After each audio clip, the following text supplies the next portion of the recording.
नीचे कट क्यों लगाया जाता है? नॉर्मल डिलीवरी में नीचे कट इसलिए लगाया जाता है क्योंकि जब आपका बेबी हेवी होता है या फिर जब आपका नीचे का रास्ता टाइट होता है और बेबी उससे पास करता है तो वहाँ पे टीयर आता है। टीयर आता है यानी कि जो आपका पेरिनियम मसल्स है वो फट जाता है।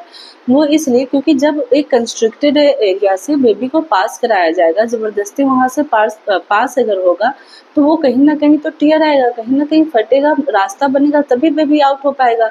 इसलिए जब अगर नीचे एपिज़ोटोमी ना लगाया जाए, कट ना लगाया जाए तो आपका जो रेक्टम है यानी कि जो पॉटी का रास्ता है वो फट जाता है। कई बार नीचे जब बहुत ज़्यादा टीयर आने की वजह से रेक्टम जो है पॉटी का रास्ता फट जाता है और ऊपर टीयर जाने की वजह से जो आपका यूरिन का रास्ता है वो फट जाता है, जिसकी वजह से बहुत ही ज़्यादा प्रॉब्लम आती है। आप सही से यूरिन नहीं पास कर पाओगे, आप सही से पॉटी नहीं पास कर पाओगे। तो इसलिए एपिज़ोटोमी लगाना बहुत ज़रूरी होता है क्योंकि हम लोग ये अंदाज़े से लगाते हैं जब बेबी का वेट देखते हैं या फिर जब हम लोग बेबी करते हैं तो आपकी जो यूट्रस है वो आपका जो वजाइना का जो रास्ता है वो बहुत ज़्यादा टाइट तो नहीं है या फिर जो आपकी हड्डियों की बनावट है वो बहुत ज़्यादा टाइट तो नहीं है।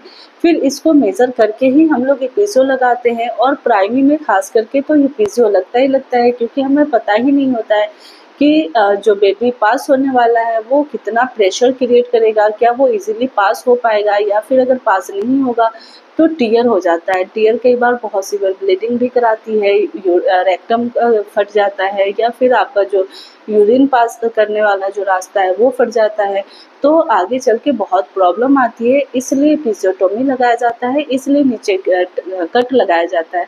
बहुत सारी लेडीज़ ये बोलती है कि पहले के ज़माने में तो ऐसे ही डिलीवरी हो जाती थी। तो पहले के ज़माने में बहुत ज़्यादा ही पेरिनियल रप्चर होता था, रेक्टम तक फट जाता था, किसी का यूरिन तक का रास्ता फट जाता था, कोई को बहुत सीवियर ब्लीडिंग की वजह से डेथ हो जाता था। तो ये सारी फैसिलिटीज़ आपकी जो प्रॉब्लम्स है, आपकी जो डिलीवरी है उसके प्रॉब्लम्स को मिनिमाइज़ करने के लिए होता है, ना कि बढ़ाने के लिए होता है। तो आपको जब भी एपिज़ोटोमी लगाया जाए तो आपको बिल्कुल भी घबराना नहीं है। ये आपकी सेफ्टी के लिए होता है और आपकी बेबी की सेफ्टी के लिए होता है।